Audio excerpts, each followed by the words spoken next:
প্রধানমন্ত্রী শেখ হাসিনা এবং একজন আওয়ামী লীগ নেতা শাকিল আকন্দ বুলবুল তাদের বিরুদ্ধে আদালত অবমাননার অভিযোগের শুনানির দিন ধার্য ছিল। আপনারা জানেন যে জুলাই গণঅভ্যুত্থানে চলাকালে মানবতাবিরোধী অপরাধের মামলা তদন্তকালীন অবস্থায় এই দুইজন অ্যাকিউজডের কিছু কথোপকথন তদন্ত সংস্থার দৃষ্টিগোচর হয়, যেখানে একজন আসামি অপরজনকে বলছেন যে 227 জনকে মার্ডার করার লাইসেন্স পেয়ে গিয়েছে।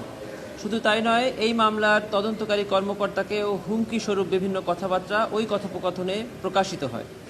তদন্তকারী কর্মকর্তা এই রেকর্ডটি কালেক্ট করেন এবং যথাযথ কর্তৃপক্ষের কাছ থেকে এটি সঠিক কিনা এর ভেরিফিকেশন রিপোর্ট উনি গ্রহণ করেন। দেখা যায় যে এই দুটি কথোপকথন এই দুজন আসামিরই। অতঃপর প্রসিকিউশন এই রিপোর্টের ভিত্তিতে ট্রাইব্যুনালে আইনের 11(4) ধারায় একটি আদালত অবমাননার প্রসিডিংস ইস্যু করার জন্য আবেদন প্রেরণ করেন। তারই প্রেক্ষিতে ট্রাইব্যুনাল তাদের বিরুদ্ধে পার্সোনাল অ্যাপিয়ারেন্স অর্থাৎ তাদের সশরীরে উপস্থিত হয়ে জবাব দেওয়ার জন্য আদেশ প্রদান করেন। কিন্তু এ দুজন অ্যাকিউজডের কেউই ট্রাইব্যুনালে এসে উপস্থিত হয়ে তাদের পক্ষে কোনো জবাব দেননি।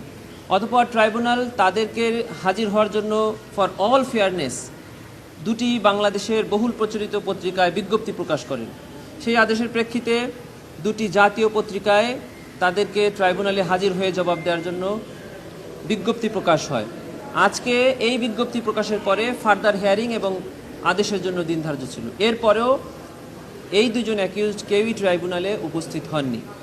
ট্রাইব্যুনালে আজকে এটি আদেশ দিতে পারতেন, আইন সেটি কভার করে, কিন্তু ফর অল ফেয়ারনেস এবং তাদেরকে পুনরায় সুযোগ দেওয়ার জন্য এবং আইনের সঠিক ব্যাখ্যা গ্রহণের জন্য ট্রাইব্যুনাল আজকে একটি আদেশ জারি করেছেন। সেটি হলো ট্রাইব্যুনাল রুলসের 41 বিধি মোতাবেক একজন অ্যামিকাস কিউরি নিয়োগ করেছেন এই মামলায় মতামত গ্রহণের জন্য এবং আদালতকে সহায়তা করার জন্য।